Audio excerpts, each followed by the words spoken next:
You think you know the internet? You don't. If you took today's internet and showed it to someone from 1995, they'd think you were out of your mind. The part you use every day, Google, YouTube, Instagram, Amazon, news sites, group chats, that's the part designed to be seen, clean, bright, searchable, convenient. But it is not the whole internet. Most people are only looking at roughly 4 to 5% of what's actually online. And in the next few minutes, I'm going to show you what sits behind it.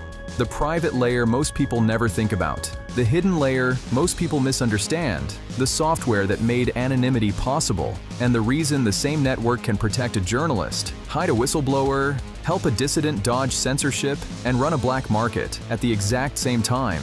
Once you see that clearly, the internet stops looking like a tool. It starts looking like a map of human nature. And that's the trick. The visible web feels complete because it's so big. More than 5.5 billion people are online. Google handles roughly 158,000 searches every second. More than 100,000 videos are watched on YouTube every second. And after all that scale, all that speed, all that data, most people still only know the lobby. Here's the cleanest way to understand it. There are 3 layers. The first is the surface web. That's the public internet. Searchable pages, open videos, Wikipedia, public social media profiles, news articles, product pages, anything search engines can find, index, and hand back to you. That part is massive, but by most estimates, it's still only about 4 to 5% of the internet. The second layer is the deep web, and despite the name, the deep web is not some criminal underworld. It's mostly normal private information. Your email inbox is deep web. Your bank dashboard is deep web. Your medical portal is deep web. Company databases, school records, research archives behind paywalls, internal government systems, all deep web. Why? Because search engines are not supposed to index your private life. So the deep web is not the scary internet, it's the private internet. Then there's the dark web, and this is where people start getting sloppy. The dark web is not just really deep internet. It's a much smaller, intentionally hidden part of the web that requires special software to access because it was built around one idea: anonymity. Not mystery, not evil, anonymity. Less than a fraction of a percent of the total internet, but culturally much bigger than its actual size. Because on the normal web, you leak information constantly. Your IP address, your device, your browser fingerprint, your location, your timing, your clicks, your searches, the videos you hover over, the products you almost buy. The internet doesn't just show you things, it studies you while you look at them. And that is not paranoia, that is infrastructure. So the question became, can people move through the internet without exposing who they are? That question led to Tor, short for the onion router, and the name actually explains the idea. Imagine sending a message inside multiple locked boxes. At each stop, one box gets opened, but that stop only learns where the message came from and where it goes next. Not the full route, not the original sender, not the entire picture. That's roughly how Tor works. Your traffic is relayed through multiple points, usually 3, wrapped in layers of encryption, so no single point sees everything at once. The network itself is made up of thousands of volunteer-run relays and millions of users. And Tor Metrics estimates that roughly 2.5 to 3 million people use it every day. That doesn't make anyone magically invisible, but it makes simple tracking, surveillance, and identity correlation much harder. And that changes everything, because anonymity is not just useful for criminals. A source leaking evidence of corruption may need anonymity. A reporter receiving sensitive documents may need anonymity. A woman hiding from a violent ex may need anonymity. A dissident living under censorship may need anonymity. A citizen trying to read blocked news in an authoritarian country may need anonymity. If reading the wrong article, visiting the wrong site, or messaging the wrong person can get you exposed, arrested, fired, or worse, anonymity stops being a luxury. It becomes protection. Sometimes it becomes survival. Ogres have layers. Onions have layers. You get it. We both have layers. And here's the twist that makes this whole subject more interesting. The technology behind Tor did not come out of some underground hacker cave. Onion routing began in the mid-1990s, and Tor was originally released in 2002. Its roots trace back to work backed by the U.S. Naval Research Laboratory, which sounds backwards until you realize the point. Governments also need anonymous communication. Intelligence officers, military operators, diplomats, investigators all benefit from networks where outsiders cannot easily map who is talking to whom.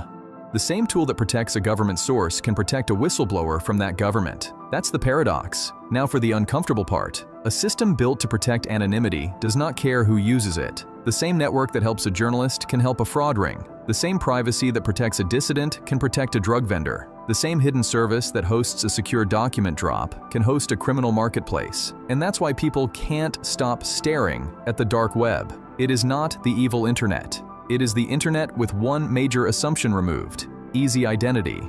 The most famous example was Silk Road. If you've never heard of it, think of it as an underground Amazon for illegal trade. Search bar, listings, reviews, seller reputations, clean design, familiar interface. That's what made it so shocking. It didn't look like chaos. It looked organized, modern, efficient. According to the U.S. Department of Justice, Silk Road was used by more than 100,000 users to buy and sell illegal drugs and other unlawful goods and services. Prosecutors said the platform had nearly 13,000 drug listings and processed well over $200 million in sales, while Ross Ulbricht collected more than $13 million in commissions. It was the black market, redesigned with startup logic. And that case still matters because it captured the entire moral problem in one story. Ulbricht wasn't convicted for personally shipping every package. He built the platform. That made him, to some people, a libertarian extremist who scaled harm through software. To others, he became a symbol of government overreach, a man punished not just for crime, but for building a marketplace outside ordinary control. He was sentenced to life in prison in 2015. Then, in January 2025, he was granted a presidential pardon. Even now, the argument isn't over. That's how powerful the story is. And Silk Road was not the end of the story.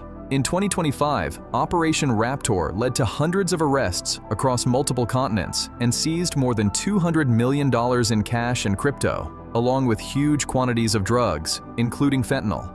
That same year, Archetype Market was shut down, and authorities seized millions in assets. So no, this is not just internet folklore from a decade ago.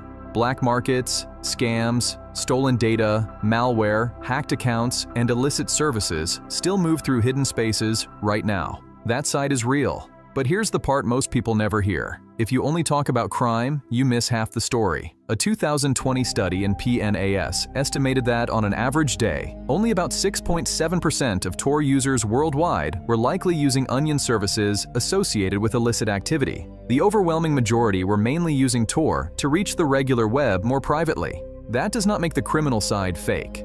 It makes the popular story incomplete, and incomplete stories spread faster than accurate ones because they're easier to sell. This is also why journalists and activists still care about this world. SecureDrop, the anonymous whistleblower submission system used by more than 60 news organizations, relies on the Tor network to help sources send documents more safely. Major news organizations like the New York Times, the BBC, and The Guardian have also used onion services or Tor-based secure access to make contact safer for sources and readers. Newsrooms, NGOs, dissidents, abuse victims, and censorship-resistant communities use hidden services because exposure can cost people their jobs, their freedom, or their lives. So yes, the dark web contains black markets, scams, malware, stolen data, and predators. It also contains one of the clearest proofs that privacy still matters. And that is what makes it such a difficult subject. If you shut down anonymous networks, you make life harder for criminals. You also make life harder for whistleblowers, activists, abuse victims, opposition figures, and journalists. If you defend anonymous networks, criminals will absolutely exploit them too. That is not a flaw in the story. That is the story. A knife can make dinner or commit murder. Encryption can protect evidence or hide extortion. An anonymous network can expose corruption or scale a black market. The tool is not moral, the user is. If this video made you see the internet differently, like the video, subscribe, and comment below. Is anonymity a threat or a form of protection?